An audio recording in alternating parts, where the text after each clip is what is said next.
Bayan, ipinababasura ng Office of the Solicitor General sa Korte Suprema ang petisyon ni Senador Ronald Bato de la Rosa na kumekwestiyon sa pagpapatupad ng warrant of arrest mula sa International Criminal Court. Yan ang ulat ni Carlo Candelaria.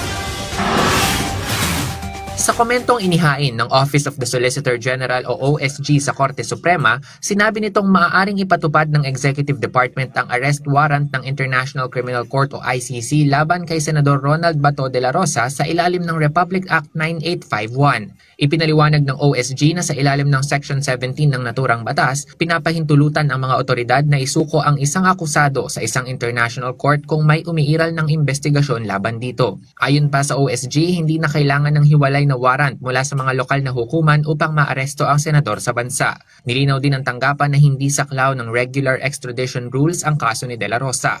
Binigyan din pa ng OSG na hindi pwedeng gamitin ang parliamentary immunity bilang panangga sa pananagutan, sabay tawag kay De La Rosa bilang isang fugitive from justice. Dahil dito, formal na hiniling ng OSG sa Korte Suprema na ibasura ang lahat ng hirit ng senador na pigilan ang pag-aresto sa kanya. Matatanda ang naghain si De La Rosa ng mga manifestation at motion sa Korte Suprema upang ipatigil ang pag-aresto sa kanya at pagdala sa ICC. May 3 araw din si Bato para maghain ng komento sa Supreme Court. Samantala, tinanggihan umano ng Senado ang subpina ng Ombudsman para sa CCTV footage ng naganap na putukan noong May 13. Sa isang panayam sa radyo, sinabi ni Ombudsman Jesus Crispin Remulla na nagkaproblema ang kanilang process server at ayaw umano itong tanggapin sa Senado. Pero ani Remulla, mayroon ng notice at mismong si Senate President Alan Peter Cayetano na umano ang nagsabi na dapat panagutin si NBI Director Melvin Matibag. Ibig sabihin aniya alam na ng Senado ang patungkol sa suspensyon. Dagdag pa ng Ombudsman, para sa kanya ay considered served na ang subpina kahit na hindi ito tinanggap ng Senado. Marin namang pinabulaanan ng Office of the Senate Sergeant at Arms o OSAA ang kumakalat na impormasyon na walang CCTV footage sa ikalawang palapag ng gusali ng Senado nang maganap ang insidente noong Miyerkules May 13.